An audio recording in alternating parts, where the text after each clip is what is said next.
memberikan swadaya solidaritas, itu hasilnya demikian. Dan kita lihat harga kelapa atau minyak atau kopra itu sepertinya dipermainkan oleh konglomerat. Jadi harga itu kadang-kadang harga beras 1 kilo 10.000, kita 1 kilo dengan 3.000. Jadi dia butuh 3 kilo baru beri beras 1 kilo. Sepertinya terlalu sadis sebenarnya. Dengan satu perjuangan mereka harus naik kelapa lalu turun, belah, cungkil, jemur dan lain-lain, dan hasilnya tidak cukup untuk 1 kilogram beras. Nah, ini yang kami lihat ada potensi. Dan Pak Berno itu sesudah Bapak Gubernur memberikan kuliah umum di Unipa, lalu beliau diundang oleh Puskopdit Swadaya Utama, lalu presentasikan di rumah besar kami di Puskopdit itu, dan saya tangkap dia punya nilai-nilai yang akan terjadi.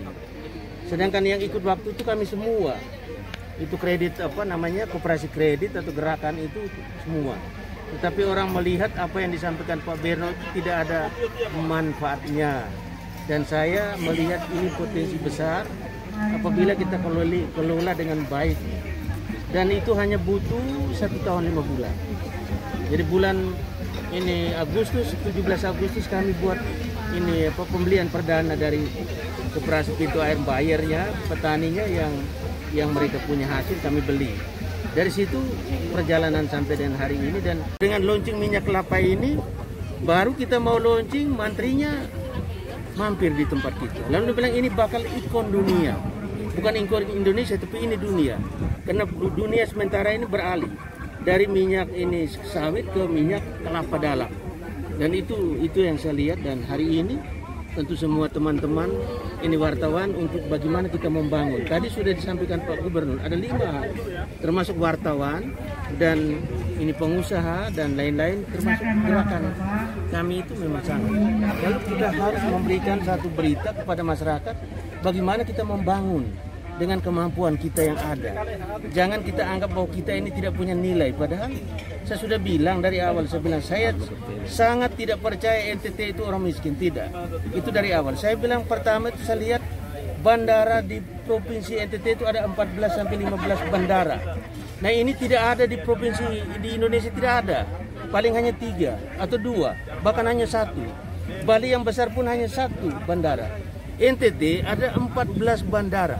Itu berarti tandanya bahwa orang NTT itu orang kaya.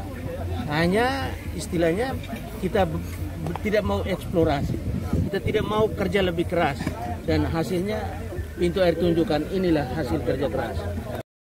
Bangkrut, tidak pernah bangkrut, karena dari generasi ke generasi manusia seluruh dunia itu akan cari hiburan di mana-mana. Lalu ini menjadi pasar yang tetap dan abadi. Kalau manusia hidup pasti pasar ini tidak akan hilang. Lalu kemudian yang kedua, kita juga melirik ke SBBU, dan itu kita sudah usulkan dan di Boru, dan sudah ada ini namanya Gubernur intervensi memberikan suatu rekomendasi, sehingga mungkin dalam waktu dekat ini kami akan dapatkan minimal 1 SPBU. Kalau kita minta 2, orang kasih 2 itu karena mungkin kalau Tuhan campur tangan bisa ya. Jadi saya kira ini demikian, saya kira dari saya cukup ini.